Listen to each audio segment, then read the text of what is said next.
What has the power to bring groups of people from all different walks of life, all different backgrounds, all different socioeconomic status, all different cultures? What has the power to enable all these different people to love each other, to be filled with joy for one another, and to be filled with gratitude for one another?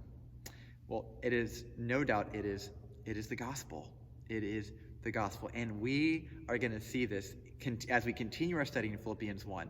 Right? We are seeing Paul just overwhelmed with joy, with gratitude for this group of people. And the question is for us is how does that happen? It seems like supernatural. So what we have to discover today is we have to discover, okay, how did Paul and the Philippians, how did their love mature to such a degree that in spite of their different backgrounds, they are thriving in their relationships? All right, so I'm going to dive back in. We're going to stay in Philippians 1, 3 through 5, because this continues to be so rich. Here's how it reads.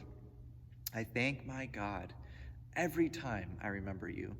In all my prayers for all of you, I always pray with joy because of your partnership in the gospel from the first day until now. So Paul says this joy, this gratitude, it's because of their partnership in the gospel from the first day until now. Now, back in the book of Acts chapter 16, Paul was on a missionary journey. And Paul planted the church of Philippi. And so when he got to Philippi, right, he eventually had to have a first convert. So the first woman who he met, who became a Christ follower, was a woman named Lydia. And this is all in Acts chapter 16. Now Lydia, the Bible tells us, she was from a place called Thyatira, so it means she was probably of Asian descent. And it says that she was very wealthy. So she was prominent. She had arrived. So you mentioned she's kind of like the CEO type who has a couple houses. Like she has definitely arrived, like rich, and she is making it. So this is the first convert.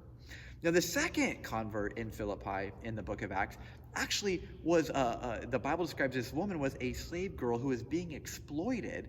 And Paul actually casts a demon out of her. And then she begins to follow Christ. So imagine this. Here's a second convert, completely opposite as Lydia, right?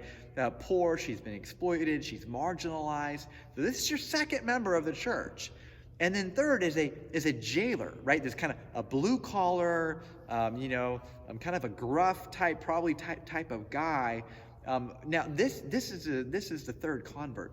So now all of a sudden, here's how you're starting your church. You have a very affluent, rich Asian woman. You have a Greek slave woman who's marginalized, and then you have a blue-collar man who's a jailer. And all of a sudden, the thing that's binding these people together is the gospel. They would never get along. They'd probably never have anything in common in any other aspect of life. But the power of the gospel has brought them together. And that is the power that the gospel has in our relationships. Right? It binds people together who never otherwise perhaps would ever hang out. So I want to leave you with this question, right? What is the criteria in which you kind of think whether this person would be a good fit to be a friend of yours or not?